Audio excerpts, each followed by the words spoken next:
All right, this is for the 27th of August. This is a Thursday. Let's get right into it, my friends, once I get my freaking mouse in the right spot.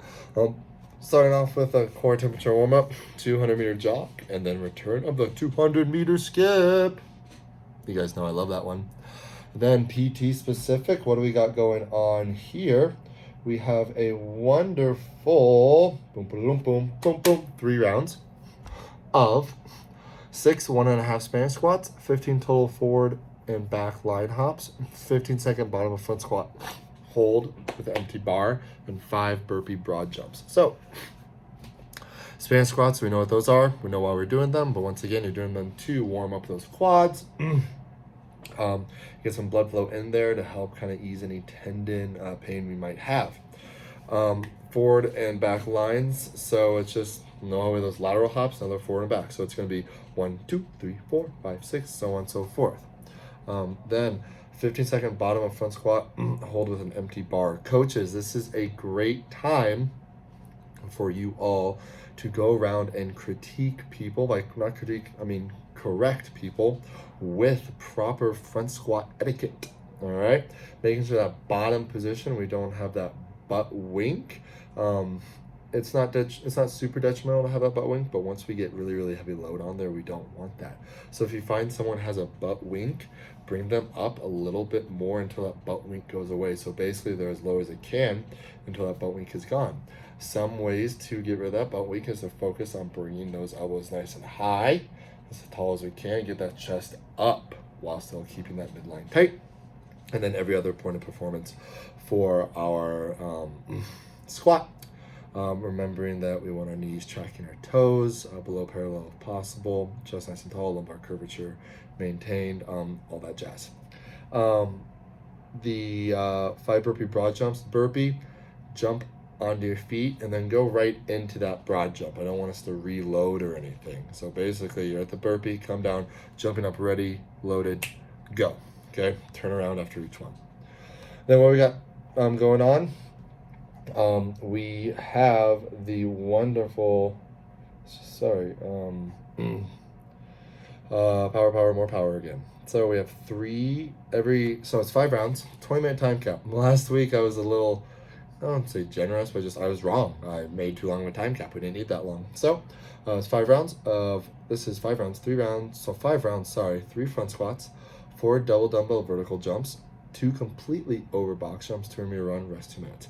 So we're building up weight in that front squat again. How I like to go about this is that, so there's 5 rounds, and we did 4s last week. 4s. So those first 3 rounds, first one a little bit lighter than my 4 rep. Second one still a little bit lighter but close. That third round, I want it to be at my 4 rep. Okay. Even though I'm only doing 3, so I'll be able to hit it, and then the last 2 we're able to kind of build up a little bit more to see how we're doing. That's how I attack those front squats. Remember the double dumbbell vertical jumps. Things I saw from when coaching that is I really want people to focus on loading those hamstrings. All right, loading those hamstrings, getting into that same position they would for a box jump. But we are making sure that those dumbbells are right by our knees and those shoulder blades are pinched back. So we load it, and then we jump as tall as we can, and then when you land with soft knees so you can absorb it, not blow a knee out, because that's not what we want, but absorb it and then go right into that next one. Now, some of you might have, like for males, some of you might have done that 50 pounds last week, but you kind of noticed when you got tired, those knees caved in a little bit. We don't want that. So either one of 2 things we can do. 1, we can bring that weight down, or 2, in the warm-ups, you're going to try, make sure I'm focusing on trying to spread the ground with your feet, or even trying to push those knees out a little bit more so they're tracking your pinky toes instead of like your big toe. All right, that's going to make it, hopefully prevent it so that we're actually using our glutes a little bit more and those abductors to keep our knees out so they're not going like this when we jump. Completely over the box jumps. So with this, I would like it to be to get the full benefit of power. Right after you're done with those 4 double dumbbell box jumps, you put that down and you jump right over that box, and then you turn around and jump right back over it again. It's completely over, meaning that we do not want to touch that box. With that being said, I want to keep that stimulus. So if the 24 inches plus 20 inches is too tall for you, that's okay. Let's bring it down. Maybe we just need to stack some plates instead. After saying that, we have to be careful with that though. We need to make sure there are enough plates for people. So we do have a wide variety of boxes around.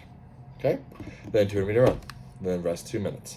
You're going to have to be a little, not really actually that much quicker because people got done with like 13 minutes last time. So they're going to be fine with this 20-minute time cap. You're not sprinting that 200 meter run. So once again, front squat, double dumbbell vertical jumps, completely over box jumps, and a 200 meter run. Building up to our heaviest for those front squats, making sure, coaches, that form does not falter so much that we put our members at risk, and members don't push yourself so much that you put yourself at risk. Okay? Love you guys. Bye.